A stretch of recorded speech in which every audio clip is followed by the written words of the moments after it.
El mundo es para los que la tienen clara, para los que saben lo que quieren y van a buscarlo. Saben qué música escuchar, qué deporte hacer, qué teléfono tener, a quién seguir, qué postear, de qué hablar, cuándo divertirse y qué elegir. Impulsan el espíritu emprendedor. Son los que se informan de todo antes de tomar una decisión. ¿Cuál es la carrera que los apasiona? ¿En qué trabajar? ¿Dónde viajar? Quieren sobresalir. Son líderes naturales. Impulsan, aprenden, emprenden, apoyan y enseñan. Necesitan una universidad que piense igual que ellos, donde todos puedan proyectarse más allá del aula, perfeccionarse, globalizarse, validarse, porque los que la tienen clara no quieren esperar y no se conforman con ser uno más. La importancia de tener las cosas claras. Universidad Mayor, para espíritus emprendedores.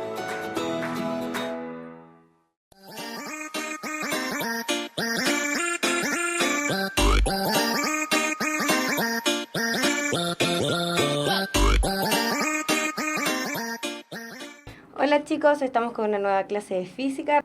Entonces, ya estamos finalizando con el tema que estábamos viendo del universo, estábamos viendo el tema de los planetas, ¿cierto? Y entonces, ¿qué es lo que nos toca ver ahora? Que son las leyes que rigen el sistema solar. ¿Cuáles son estas? Ya las habíamos mencionado en la clase anterior, que eran las leyes de Kepler y la ley de Newton, ¿sí? Vamos a volver a hacer como una pequeña recapitulación a las leyes de Kepler para la gente que no estuvo y la que tiene dudas para que lo repasemos. Vamos a ver las leyes la ley de Newton, que se conoce como la ley de gravitación universal, los movimientos de la Tierra y las estaciones del año, ¿sí? Así que va a estar súper interesante esta clase para que estén todos atentos. Entonces, como dijimos la vez pasada, el tema de que el sistema solar se rige por dos leyes principales, la de Kepler y la de Newton. Dentro de la de Kepler tenemos tres enunciados, ¿sí? Eso es súper importante. Tenemos la primera ley de Kepler, la segunda ley de Kepler y la tercera ley de Kepler. Pero en sí, en conjunto, es solo una, ¿ya? Que se divide o se subdivide en tres leyes. Y la otra es la ley de Newton, que ya la vamos a ver, que es un único enunciado, ya una única idea. Así que empecemos primero con las leyes de Kepler. Primero vimos la primera ley de Kepler. ¿Y qué decía esta? Perdón. Decía que las órbitas de los planetas alrededor del Sol tienen forma de elipse. El Sol se ubica en uno de sus focos. Entonces, la primera ley de Kepler, la que nos menciona, es la forma como se mueven los cuerpos, ¿sí? Alrededor del Sol. ¿Qué quiere decir que sean elípticas? Que no son circulares. Ya vimos cuál era la diferencia entre un círculo y una elipse. Para la gente que no estuvo, de forma bien rápida, un círculo, chicos, tiene... Ay, me quedó bien feo el círculo. ¿Sí? Un círculo, bueno, y como que tiene un centro. Y este centro, si yo tomo la distancia de este centro a cualquier punto de la circunferencia, voy a tener la misma distancia. A eso se le llama radio. ¿Sí? Yo creo que lo vieron en matemática. Y eso es un círculo. ¿Cuál es la diferencia de una elipse? Fíjense, la elipse tiene dos focos, ¿ya? No tiene un centro como en el círculo. Y además es como achatado, ¿ya?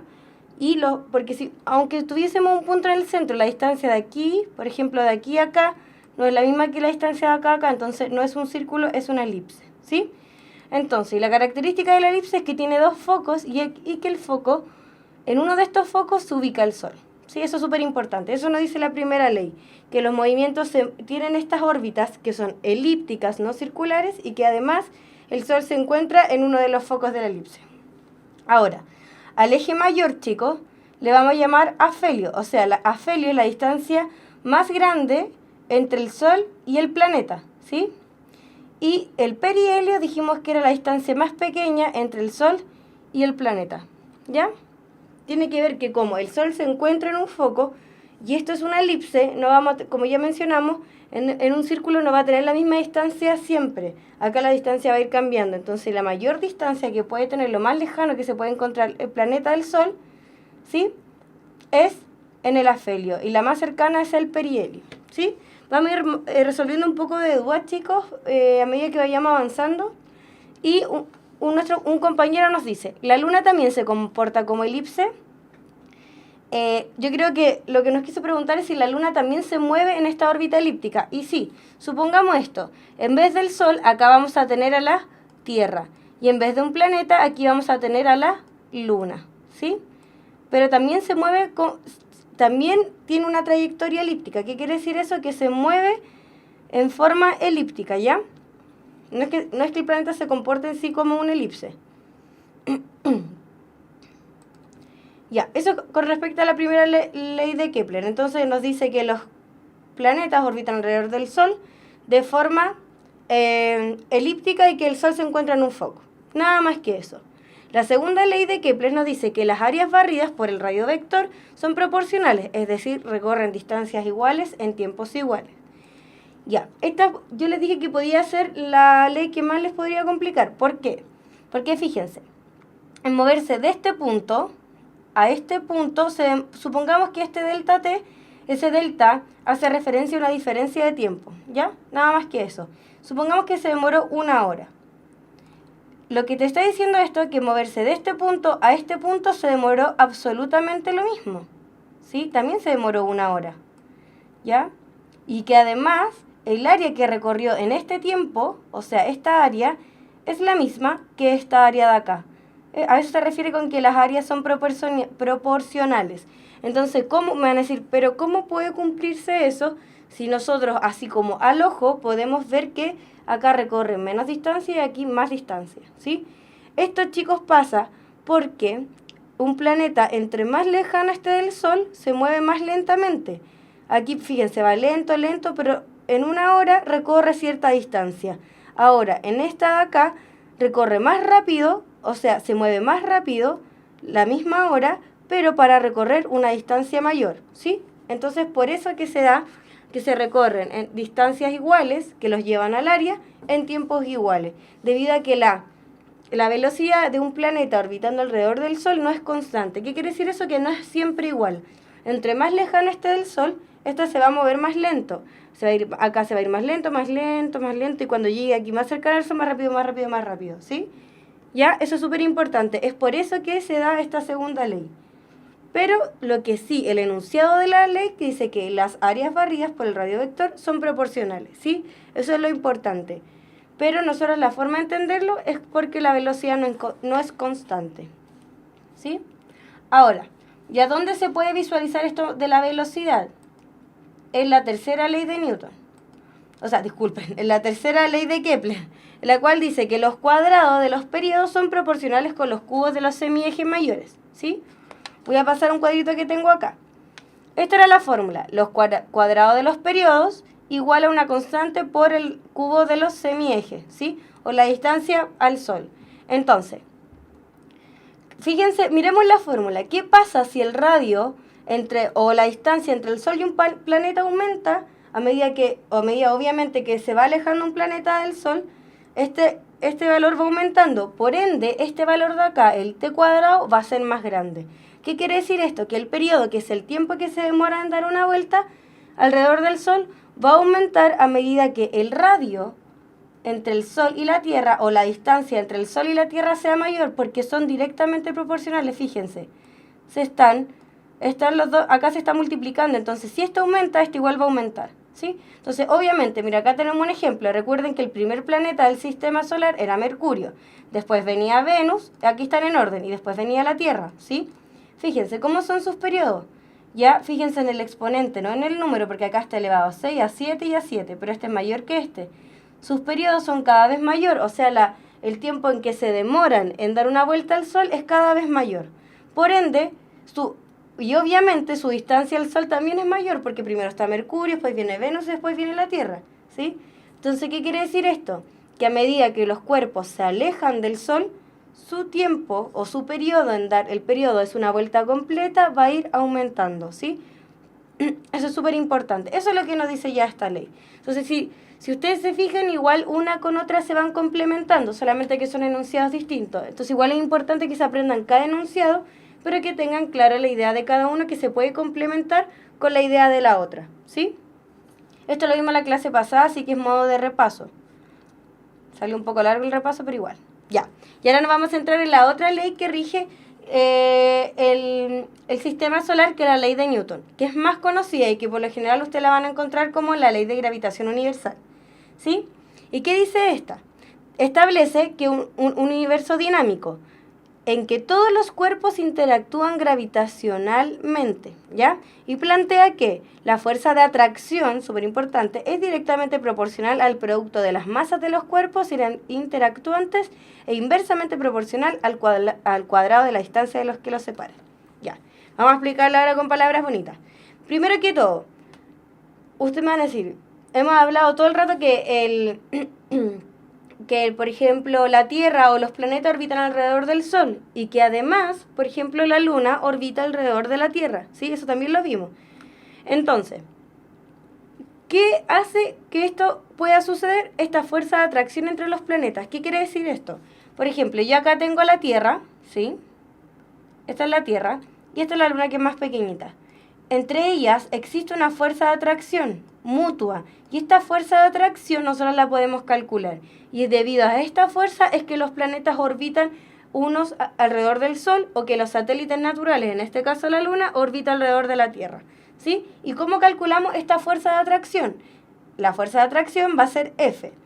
Va a ser igual a una constante gravitacional G, que se refiere que sea una constante, chicos, que no varía. Una constante quiere decir que es un número que ya está determinado y que no va a variar, ¿sí? Multiplicado por las masas de ambos cuerpos que están en este sistema, en este caso, por ejemplo, Tierra-Luna, y dividido en la distancia entre ambos, ¿sí? En este caso, por ejemplo, la distancia entre la Tierra y la Luna. ¿Ya? Ya vamos a ver un ejemplo. A mí lo que me importa es que, fíjense, eso es lo que plantea la ley. La ley le está describiendo la fórmula, dice, es directamente proporcional al producto de las masas.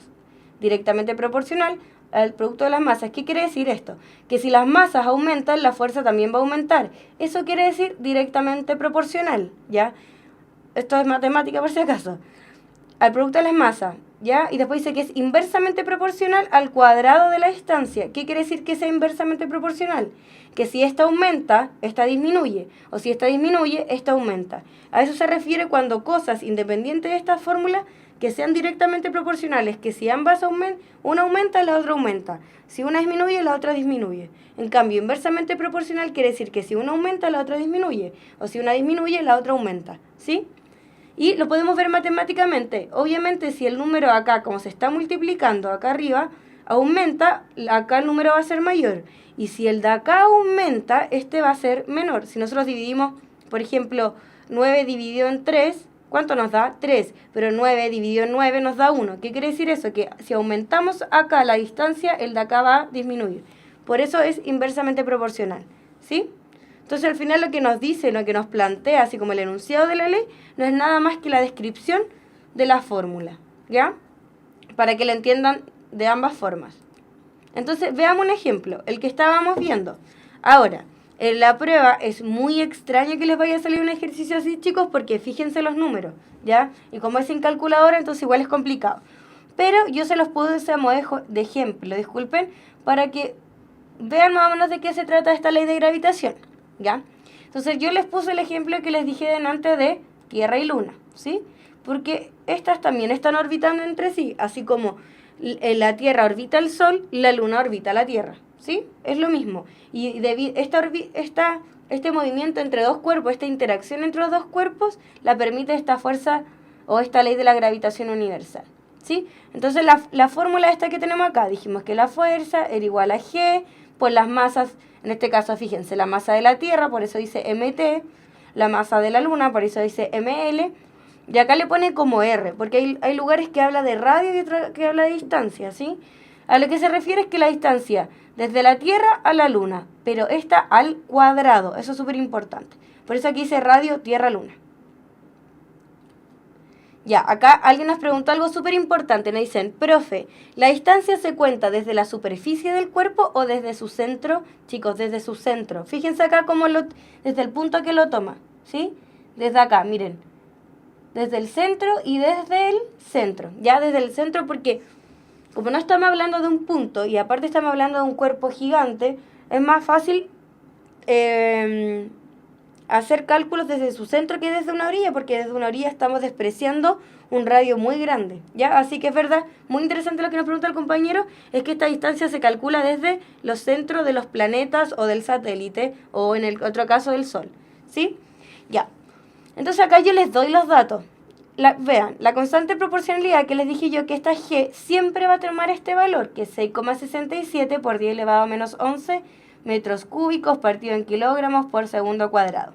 La masa de la Tierra es alrededor de 5,98 por 10 elevado a 24 kilogramos.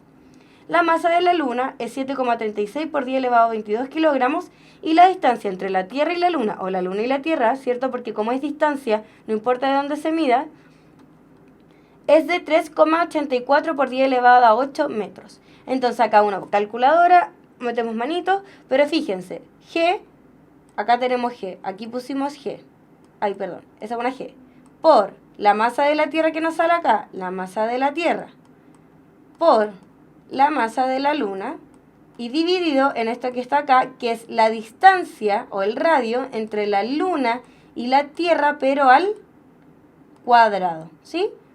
Al final no es nada más que poner datos. Entonces, ¿cuál es la fuerza que mantiene esta interacción entre la Tierra y la Luna? Es alrededor de 1,99 por 10 elevado a 20 newton. Newton porque la unidad de fuerza, ¿sí? Más que nada esto se lo puse como a modo de ejemplo para que ustedes vieran cómo se calcula la fuerza que mantiene estos cuerpos en interacción, ¿sí? A ver, más que saber cómo se aplica, o sea, yo acá les di un ejemplo, chicos, porque alguien me está preguntando si tienen que saber cómo se aplica, ¿sí? Yo ahora les di un ejemplo para que ustedes vieran por qué se da la ley de gravitación, ¿sí? Pero yo, personalmente, considero que es súper difícil que le pregunten algo así como exactamente el ejercicio que hice yo por el tema de los decimales y los números muy grandes, ¿sí? Pero es importante también que lo sepan. Ahora, yo creo que van a trabajar, ya vamos a ver un ejercicio, en la parte del ejercicio, que más que nada en este tipo cuando tenemos números muy grandes, los tipos de ejercicios son como, ¿qué pasa si la masa aumenta al doble? ¿Sí? Como ese tipo de ejercicio, no tanto con tantos datos como un bombardeo de datos como les di yo acá. Pero no está de más tener un ejemplo de cómo se hacen los cálculos.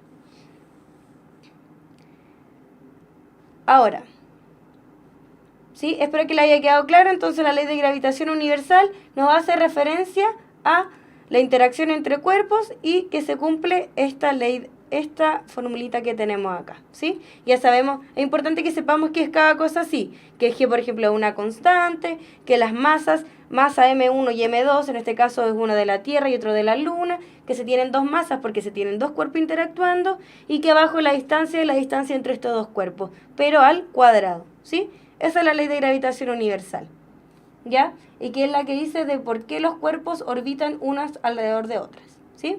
Entonces ahora hay otra pregunta.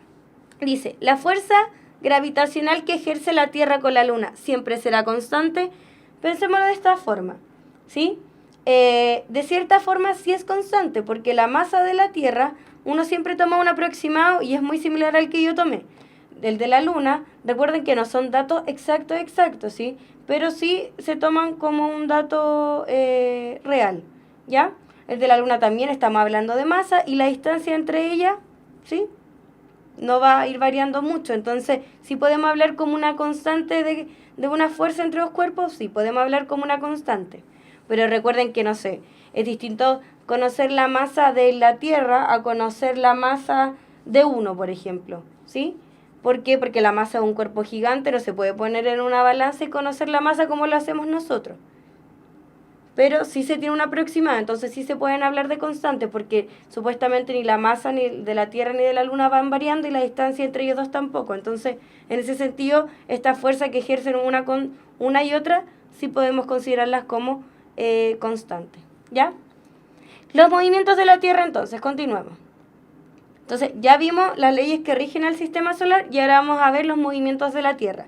Ya lo habíamos mencionado anteriormente, pero lo habíamos mencionado como el movimiento porque estos dos movimientos lo hacen todos los planetas, tanto la traslación como la rotación. Ya habíamos explicado de qué se trataba cada uno, pero ahora nos vamos a basar específicamente en la Tierra. Entonces la traslación, la Tierra se mueve alrededor del Sol impulsada por la gravitación, que fue la que vimos, ¿sí?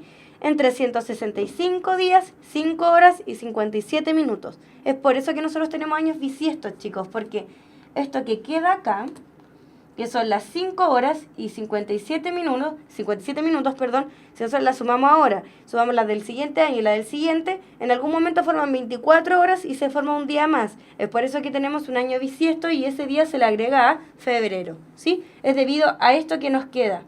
Porque, claro, nosotros siempre decimos el año tiene 365 días, es verdad, pero también tiene este desfase de 5 horas y 57 minutos. Y cuando estos todos se suman y se forman 24 horas, entre esto que va quedando, se forma un día más y es por eso que son el año bisiesto, ¿sí?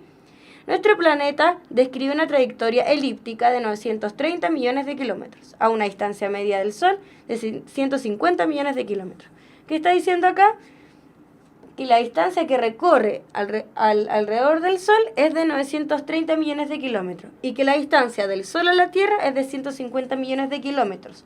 Ahora, estos datos así como tan específicos, por lo general no los preguntan, ¿ya? Pero yo se los pongo como datos para que igual nos vayamos imaginando más o menos todo esto que es el movimiento de la Tierra, ¿ya? Pero datos tan específicos es difícil que se los pregunten. Pero sí es bueno tener siempre una noción más o menos de cuánto. Y la rotación es cada 24 horas. La Tierra da una vuelta completa alrededor de su eje imaginario, que debería decir que pasa por los polos con una inclinación de 23,5 grados. Gira en sentido contrario a las agujas del reloj, produciendo el día y la noche. Entonces, resumamos un poco. ¿Qué es la traslación? Ya dijimos, por ejemplo, si yo estoy acá y yo me muevo de aquí hasta este punto de acá, me estoy trasladando, ¿sí? Eso es la traslación, yo me muevo de un punto a otro. Es por eso que la traslación de la Tierra es cuando se mueve alrededor del Sol, ¿sí? Se está moviendo de un punto a otro, ¿sí? Ahora, ¿cuál es la rotación? La rotación es como si yo girara en la silla. El mismo ejemplo se lo di en la clase pasada. Como si yo girara en esta silla, pero diera la vuelta completa, ¿cierto? Yo estoy girando alrededor de un eje, que sería este acá, ¿sí? Yo giro alrededor de este eje. Ahora, ¿qué pasa con la Tierra y con muchos planetas? Ese eje no es, pues sí lo podríamos decir, 100% vertical, sino que tiene una inclinación. El de la Tierra, ¿cuánta es su inclinación? De 23,5. Recuerden que había un planeta, que era Urano, que tenía este eje casi de 90 grados, era muy inclinado, ¿sí? Pero ahora que nos estamos centrando en la Tierra, ¿de cuánto es esta inclinación del eje? De 23,5 grados. Eso es súper importante. Y acá vemos el monito, fíjense. ¿Ya? Esta es una línea. Podríamos decir que estos son los polos. Este es el polo norte y el polo sur. Esa es la línea vertical que uno ve. Es una línea imaginaria que pasa por los polos. Y respecto a esa línea, nosotros vemos el ángulo de inclinación. ¿Sí? Que en este caso, este ángulo va a ser el mismo que este ángulo de acá, que son 23,5 grados. ¿Sí? Quiere decir que es como si yo fuera la Tierra y yo no rotaría así, sino que rotaría así como de lado. ¿Sí? Espero que eso les quede claro. ¿Y qué es lo que determina uno y lo otro, tanto en la Tierra como en todos los planetas? La traslación determina el año de cada planeta, que en nuestro caso, es 365 días, 5 horas y 57 minutos. Y la rotación determina los días, que en nuestro caso, el de la Tierra, son 24 horas, ¿ya? Y que también da esto del día y la noche, ¿ya? Súper importante. ¿Y por qué estamos viendo los movimientos de la Tierra tan específicamente, chicos? Para ver las estaciones del año, ¿ya? Esto es súper importante que lo sepan, porque aparte de un tema de la PSU, igual tiene que ver con un poco de cultura general el tema de las estaciones del año. De hecho, de repente uno en las noticias hablan, ¡ay, llegó el solsticio, llegó el equinoccio! Y uno es como, ¿qué? Entonces igual es importante que nos informemos. Esto, aparte de que nos va a servir para la PSU, es un tema súper interesante. Entonces, ¿a qué se deben las estaciones del año? Que son verano, invierno, otoño y primavera. Son consecuencias tanto de los movimientos de la Tierra y de la inclinación de esta. O sea, influye que esté inclinada y que además esta se vaya moviendo tanto, rotando como trasladándose. ¿Sí? Eso es súper importante. Las estaciones del año entonces son consecuencias de los movimientos y de la inclinación. No por separada o no solo una. ¿Ya? Entonces, fijémonos Vamos a ver un video para que después vean más o menos el movimiento, pero quiero que explicárselo un poco antes de que veamos el video. Quiero que se fijen en algo. Nosotros tenemos el planeta... Esta es la... Ay, me quedan tan feos los círculos. Ya. Supongamos que esta es la Tierra. Hoy se me queda arriba la cabeza. La línea que pasa justo por el centro de la Tierra se llama ecuador, ¿sí? Hay una línea un poco más arriba que se llama Trópico de Cáncer. Ahí este es Cáncer. Trópico de Cáncer, ¿sí? Y hay una línea más abajo que se llama Trópico de Capricornio, ¿sí? Vamos a usar estas tres líneas para ver el tema Capricornio. Ay, qué feo. Ya, pero ustedes intenten tomar los apuntes en su cuaderno. Acuérdense, justo la del centro de la Tierra se llama la línea del Ecuador. Una línea más abajo encontramos el Trópico de Capricornio y arriba de esta encontramos el Trópico de Cáncer. Entonces, fíjense. Primero que todo, ¿por qué se llaman solsticios y equinoccios? Solsticios se llaman, fíjense, ¿qué hacen acá? Hacen como una cruz, ¿sí? A los que se encuentran en esta línea, en la primera que dibujé, son solsticio. Y a los que se encuentran en esta otra línea se llaman equinoccio, ¿sí? Borrar. ¿Ya? Entonces, fíjense acá. Acá abajo sale una línea amarilla que corresponde al Trópico de Cáncer. Entonces, como la Tierra está inclinada, los rayos del Sol, si no estuviera inclinada y si el Sol estuviera acá, llegarían siempre en la misma forma los rayos a la Tierra. Pero como la Tierra está inclinada, esta línea que está más abajo quiere decir que los rayos del Sol llegan apuntando desde esa línea hacia abajo. Es por eso que aquí en esta fecha, que es el 21 de diciembre, en el hemisferio, porque fíjense, la Tierra está así y los rayos del Sol llegan desde esa línea que es el Trópico de Capricornio hacia abajo. Entonces, en el hemisferio sur tenemos el verano, porque para acá llegan los rayos del Sol, y para arriba tenemos el invierno en el hemisferio norte, ¿sí? Es por eso que tanto en el hemisferio norte como en el hemisferio sur tenemos cambiado el tema de las estaciones del año. Es más que nada, obviamente influye el tema del movimiento, pero por sobre todo lo que más influye es la inclinación de la Tierra. Porque si imagínense, si yo pongo, por ejemplo, ya, esta es mi Tierra, y llegan rayos de acá, van a llegar de igual forma a cualquier parte de la Tierra, porque no está inclinada. Pero ¿qué pasa si yo inclino ahora el brazo? Oye, miren, veámoslo con el brazo. Mi brazo está derecho, ¿cierto? Si vienen los rayos del Sol de acá, van a llegar todos de igual forma, a todos lados. Pero ¿qué pasa si yo inclino mi brazo ahora? ¿Cómo van a llegar los rayos del Sol? Nos van a llegar de igual forma. Entonces eso es lo que pasa acá. Como la Tierra está inclinada, acá en los solsticios, acá primero en el 21 de diciembre, llegan del Trópico de Capricornio hacia abajo. Entonces acá tenemos, como llegan hacia abajo, tenemos el verano en el hemisferio sur y el invierno en el hemisferio norte. Ahora, vamos al contrario, acá el 21 de junio. ¿Qué pasa en el 21 de junio? Ya no está inclinada, fíjense que va girando así, así, así. Entonces ahora, ¿dónde van a llegar los rayos de sol? Desde el Trópico de Cáncer hacia arriba. Acá arriba van a llegar los rayos de sol, desde esa línea hacia arriba, ¿sí? Desde esta línea hacia arriba. Entonces, como acá ahora llega el sol, debido a la inclinación de la Tierra, acá arriba va a ser ahora el verano en el hemisferio norte y nosotros vamos a estar en invierno, ¿sí? Ahora, ¿qué pasa con otoño y invierno? Otoño y invierno y ahora ocupa esta otra línea de acá. Fíjense que se dividió como en una X, ¿ya? Esta era solsticios y esta era los equinoccios. Ahora, veamos los equinoccios. ¿Qué pasa con los equinoccios? La Tierra va así, así, así, así y se para como enfrente del Sol. Tanto en el equinoccio acá como acá, en septiembre o en marzo, llega justo a la línea del ecuador el Sol. Es por eso que en este caso, como llega el Sol justo como a la mitad de la Tierra, en el hemisferio sur que estamos nosotros tenemos el otoño y arriba tenemos la primavera, ¿sí? Y contrariamente en el 22 de septiembre lo mismo pasa, llega directo a esta línea del ecuador y para abajo vamos a tener en el hemisferio sur ahora la primavera y arriba el otoño, en el hemisferio norte, ¿sí?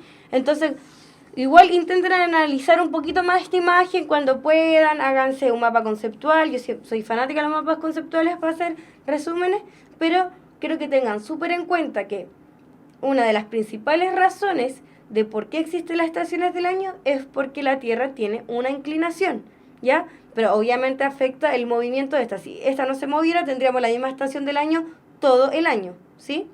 Ahora, Entonces las estaciones del año son una consecuencia tanto de su traslación, de su rotación y de su inclinación, o de los movimientos en general de la Tierra más su inclinación. Pero lo que más afecta es la inclinación, ¿sí? Porque al estar inclinados los rayos del sol no llegan siempre de forma igual a todos lados. Ahora les quiero mostrar un video para que se vayan imaginando el movimiento y no se queden solo en lo que les dije yo, ¿ya?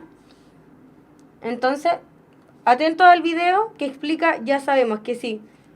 No se fijen tanto, ahora es verano o invierno, sino quiero que se fijen cómo llegan los rayos del sol. Acuérdense, el centro es línea de Ecuador, abajo tenemos otra línea que es el trópico Capricornio y arriba el trópico de Cáncer, ¿sí? Entonces veamos el video para que les quede más claro el tema del movimiento. En este video podemos apreciar el movimiento de traslación de la Tierra y cómo los rayos del Sol van incidiendo sobre la misma a lo largo del año, en cada una de las estaciones. Primero vemos que los rayos del Sol inciden por debajo de la línea del Ecuador, produciendo lo que se llama solsticio de invierno para nosotros y solsticio de verano para el otro hemisferio. Luego, a medida que la Tierra se va trasladando, los rayos del Sol van subiendo hasta que en determinado punto inciden sobre la línea del Ecuador, lo que genera los llamados equinoccios. En los equinoccios tienen igual duración el día y la noche y generan el otoño en un hemisferio y la primavera en el otro. Luego, la Tierra continúa trasladándose y los rayos del Sol van subiendo hasta incidir por encima del Ecuador, lo que genera el solsticio de verano para nosotros y de invierno para el otro hemisferio. Más tarde, vemos cómo la incidencia de los rayos del Sol comienzan a bajar hasta posicionarse nuevamente sobre la línea del Ecuador, generando otro solsticio que producirá el otoño para un hemisferio y la primavera para el otro. Y así continúa sucesivamente la Tierra trasladándose y generando el ciclo de las estaciones. En este video podemos apreciar el movimiento de traslación de la Tierra y cómo los rayos del Sol van incidiendo sobre la misma a lo largo del año, en cada una de las estaciones. Primero vemos que los... Ya chicos, entonces espero que les haya quedado más claro. Ahí lo que hace es una animación de cómo yo les explicaba cómo se iba moviendo la Tierra con esta inclinación y cómo se iba moviendo los rayos del Sol. Y de hecho les dibujaba como la línea y todo, ¿sí? Entonces, importante, las estaciones del año van relacionadas tanto con el movimiento como con la inclinación. Ya en su casa ya pueden hacerse un resumen más de cuándo es verano, cuándo es invierno, ¿sí? Ahora, ¿qué más? Recordemos, solsticio, verano, invierno, equinoccio, otoño y primavera. Eso también es súper importante, ¿ya? Siempre que hablamos de solsticio es porque, bueno, en nuestro caso en el hemisferio sur, el 21 de diciembre, por ejemplo, empieza el solsticio de verano, ¿ya? Y el 21 de junio empieza el solsticio de invierno, ¿ya? Pero no se vayan a confundirte porque dice solsticio, sol, verano, no, nada que ver, ¿ya? Playa, arena, no. En cambio, en el equinoccio en el hemisferio sur, no en el norte, en el que vivimos nosotros, el 21 de marzo empieza el de otoño y el 22 de septiembre empieza el de primavera, ¿sí? Equinoccio tanto para otoño, para primavera y solsticio tanto para verano y para invierno. Eso es súper importante. Ahora, quiero que me confirmen si en el video se escucha. A ustedes lo escuchan, no es que yo no lo escucho. Yo lo transmito, yo lo reviso y todo, obviamente, pero quiero asegurarme de que hayan escuchado lo que se decía. ¿Sí? ¿Alguien que me pueda responder antes de continuar? Ya.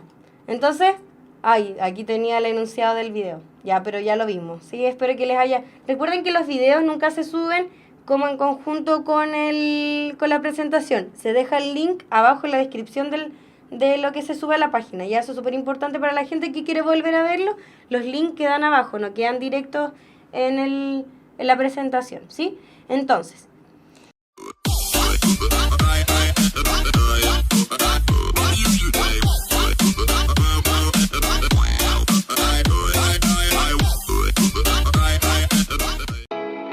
el mundo es para los que la tienen clara, para los que saben lo que quieren y van a buscarlo. Saben qué música escuchar, qué deporte hacer, qué teléfono tener, a quién seguir, qué postear, de qué hablar, cuándo divertirse y qué elegir. Impulsan el espíritu emprendedor. Son los que se informan de todo antes de tomar una decisión. ¿Cuál es la carrera que los apasiona? ¿En qué trabajar? ¿Dónde viajar? ¿Quieren sobresalir? ¿Son líderes naturales? Impulsan, aprenden, emprenden, apoyan y enseñan. Necesitan una universidad que piense igual que ellos, donde todos puedan proyectarse más allá del aula, perfeccionarse, globalizarse, validarse, porque los que la tienen clara no quieren esperar y no se conforman con ser uno más. La importancia de tener las cosas claras. Universidad Mayor, para espíritus emprendedores.